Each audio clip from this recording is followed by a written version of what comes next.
Friends, ಎಲ್ರಿಗೂ ನಮಸ್ಕಾರ. So ಇವತ್ತು ಎರಡನೇ ಸ್ಟೆಪ್ನ ಸ್ಟಾರ್ಟ್ ಮಾಡ್ತಾ ಇದ್ದೀನಿ. ಚೈನ್ ಯಾವ ರೀತಿ ಹಾಕೋದು ಅಂತ ನಾನು ಹೇಳ್ಕೊಟ್ಟಿದ್ದೆ. ಇವತ್ತು ಕಂಬ ಹಾಕೋದನ್ನು ತೋರಿಸ್ತಾ ಇದ್ದೀನಿ. ಫಸ್ಟು ನಾವು ಯಾವುದೇ ಒಂದು ಡಿಸೈನ್ನ ಸ್ಟಾರ್ಟ್ ಮಾಡಬೇಕಾದ್ರೂ ಸ್ಯಾರಿಗೆ 2 ಟೈಮ್ಸು ಲಾಕ್ ಮಾಡ್ಕೋಬೇಕು. ಸೊ ನಾನು ಲಾಕ್ ಮಾಡ್ಕೋತಾ ಇದ್ದೀನಿ. ಈ ರೀತಿ 2 ಸಲ ಸ್ಯಾರಿಗೆ ಲಾಕ್ ಮಾಡ್ಕೊಳ್ಳೋಣ. ಸೊ ಈ ರೀತಿ ಲಾಕ್ ಮಾಡ್ಕೊಂಡ್ಮೇಲೆ ನಾವು 4 ಚೈನ್ನ ಹಾಕ್ಕೊಳ್ಳೋಣ. 1 chain, 2 chain, 3 chain, so 4 chain. ಇದು ಕರೆಕ್ಟಾಗಿ ಎಲ್ಲಿಗೆ ಬರುತ್ತೆ ನೋಡಿ, ಅಲ್ಲಿಗೆ ನಾವು ಸ್ಯಾರಿಗೆ ಲಾಕ್ ಮಾಡ್ಕೋಬೇಕು. ಸೊ ನೋಡಿ, ಈ ರೀತಿ ಲಾಕ್ ಮಾಡ್ಕೋಬೇಕು. ಕೆಲವೊಂದು ಸಲ ಏನಾಗುತ್ತೆ ಗೊತ್ತಾ, ನಾವು ಡೈರೆಕ್ಟಾಗಿ ಸೀರೆಗೆ ಕಂಬಗಳನ್ನು ಹಾಕ್ಕೊತೀವಿ. ಆವಾಗ ಏನು ಮಾಡಬೇಕು ಗೊತ್ತಾ ನೋಡಿ, ಈ ರೀತಿ ಸ್ಟಾರ್ಟ್ ಮಾಡಬೇಕು. 3 ಚೈನ್ನ ಹಾಕ್ಕೊಳ್ಳಿ. 3 ಚೈನ್ನ ಹಾಕ್ಕೊಂಡ್ರೆ ಇದು ಒಂದು ಕಂಬದ ರೀತಿ ಕ್ರಿಯೇಟ್ ಆಗುತ್ತೆ. ಸೊ ನೆಕ್ಸ್ಟು ನಾವು ಒಂದು ಸಲ ನೀಡಲ್ ಮೇಲೆ ದಾರ ತೊಗೊಂಡು ಇಲ್ಲಿ ಪಕ್ಕದಲ್ಲೇ ಇನ್ಸಲ್ಟ್ ಮಾಡಿಕೊಂಡು ನೋಡಿ, ಈ ರೀತಿ ಥ್ರೆಡ್ನ ಮೇಲೆ ತೊಗೋಬೇಕು. ಸೊ ಈ ರೀತಿ ಮೇಲೆ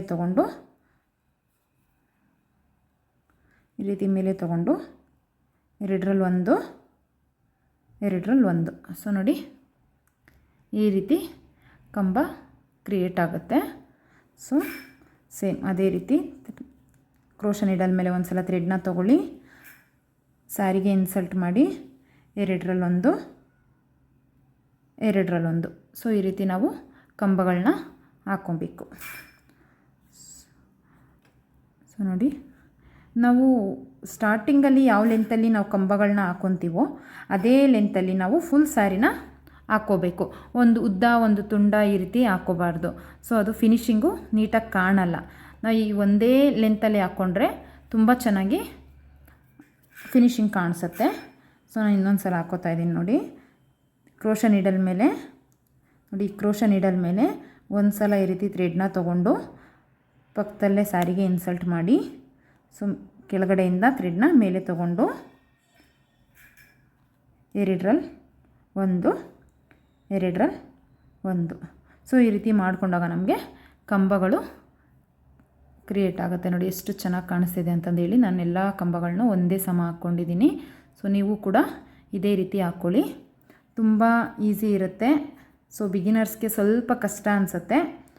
ಖಂಡಿತವಾಗ್ಲೂ ಒಂದು ಸಲ ಟ್ರೈ ಮಾಡಿ, ತುಂಬ ನೀಟಾಗಿ ಬರುತ್ತೆ. ಸೊ ಇವಾಗ ನಾನು ಇದು ಡಬಲ್ ಕ್ರೋಶ ಅಂತ ಕರಿತೀವಿ ನಾವು. ಇವಾಗ ನಾನು ತ್ರಿಬಲ್ ಕ್ರೋಶ ಯಾವ ರೀತಿ ಹಾಕೋದು ಅಂತಂದು ಹೇಳ್ಬಿಟ್ಟು ತೋರಿಸ್ತೀನಿ ನೋಡಿ. ಸೊ ತ್ರಿಬಲ್ ಕ್ರೋಶ ಮಾಡಲಿಕ್ಕೆ ನಾವು ಮೇಲೆ 1 ಸಲ 2 ಸಲ 2 ಸಲ ಥ್ರೆಡ್ನ ತೊಗೋಬೇಕು. ಸೊ 2 ಸಲ ಥ್ರೆಡ್ನ ತೊಗೊಂಡು ಸ್ಯಾರಿಗೆ ಇನ್ಸಲ್ಟ್ ಮಾಡಿ, ಸೊ ನೋಡಿ ಈ ರೀತಿ ಎರಡರಲ್ಲಿ ಒಂದು. ನಮಗೆ ಇಲ್ಲಿ ಕಾಣಿಸ್ತಿದೆ ಅಲ್ಲ ನೋಡಿ, 3 ಲೇಯರ್ ಥ್ರೆಡ್ ಸಿಗುತ್ತೆ. ಇದು ಡಬಲ್ ಕ್ರೋಶ, ಇದಕ್ಕೆ 2 ಟೈಮ್ಸ್ ಅಷ್ಟೇ ಸಿಗುತ್ತೆ. ಸೊ ನೋಡಿ, ಇದರಲ್ಲಿ ಎರಡರಲ್ಲಿ ಒಂದು. ಸೊ ಇದನ್ನು ನಾವು ತ್ರಿಬಲ್ ಕ್ರೋಶ ಅಂತ ಕರಿತೀವಿ. ಸೊ ನೋಡಿ, 2 ಸಲ ಥ್ರೆಡ್ನ ತೊಗೊಳ್ಳಿ, ನೀಡಲ್ ಮೇಲೆ 2 ಸಲ ಥ್ರೆಡ್ನ ತೊಗೊಂಡು ಸ್ಯಾರಿಗೆ ಇನ್ಸಲ್ಟ್ ಮಾಡಿ, ಸೊ ಎರಡರಲ್ಲಿ ಒಂದು.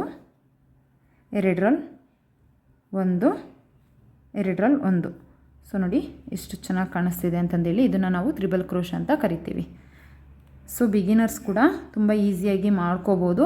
ಫಸ್ಟು ಒಂದು ಸಲ ಮಾಡುವಾಗ ಸ್ವಲ್ಪ ಕಷ್ಟ ಅನಿಸುತ್ತೆ. ನೀವು ಪ್ರಾಕ್ಟೀಸ್ ಮಾಡಿದ್ರೆ ತುಂಬ ನೀಟಾಗಿ ಬರುತ್ತೆ. ಸೊ ಎರಡರಲ್ಲಿ ಒಂದು. ಸೊ ನೋಡಿ, ಈ ರೀತಿ ಇದು ಡಬಲ್ ಕ್ರೋಶ, ಇದು ತ್ರಿಬಲ್ ಕ್ರೋಶ. ಸೊ ನಾವು ತ್ರಿಬಲ್ ಕ್ರೋಶನ ಈ ರೀತಿ ಹಾಕ್ಕೋಬೇಕು.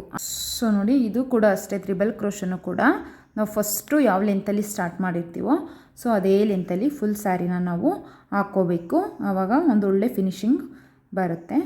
ಸೊ ನೋಡಿ, ಈ ರೀತಿ ಕಾಣಿಸುತ್ತೆ. ಸೊ ಇದನ್ನು ನಾವು ಡಬಲ್ ಕ್ರೋಶ ಅಂತ ಕರಿತೀವಿ, ಇದನ್ನು ತ್ರಿಬಲ್ ಕ್ರೋಶ ಅಂತ ಕರಿತೀವಿ. ಸೊ ನೋಡಿ, ಕಂಬಗಳು ಎಷ್ಟು ಚೆನ್ನಾಗಿ ಕಾಣಿಸ್ತಿದೆ ಅಂತ. ನಾವೆಲ್ಲ ಒಂದೇ ಮೆಜರ್ಮೆಂಟಲ್ಲಿ ಹಾಕ್ಕೊಂಡ್ರೆ ಸ್ಯಾರಿ ಫುಲ್ಲು ತುಂಬ ಒಳ್ಳೆ ಫಿನಿಶಿಂಗ್ ಬರುತ್ತೆ. ಸೊ ದಯವಿಟ್ಟು ಪ್ರಾಕ್ಟೀಸ್ ಮಾಡಿ. ಈ ವಿಡಿಯೋ ನಿಮಗೆ ಇಷ್ಟ ಆಗಿದರೆ ಸಬ್ಸ್ಕ್ರೈಬ್ ಮಾಡಿಕೊಂಡು ವಿಡಿಯೋಸ್ನ ನೋಡಿ. ನಾನು ನನ್ನ ನೆಕ್ಸ್ಟ್ ವಿಡಿಯೋದಲ್ಲಿ ಆರ್ಚ್ ಯಾವ ರೀತಿ ಹಾಕೋದು ಅಂತಂದು ಹೇಳ್ಬಿಟ್ಟು ತೋರಿಸ್ಕೊಡ್ತೀನಿ. So thank you.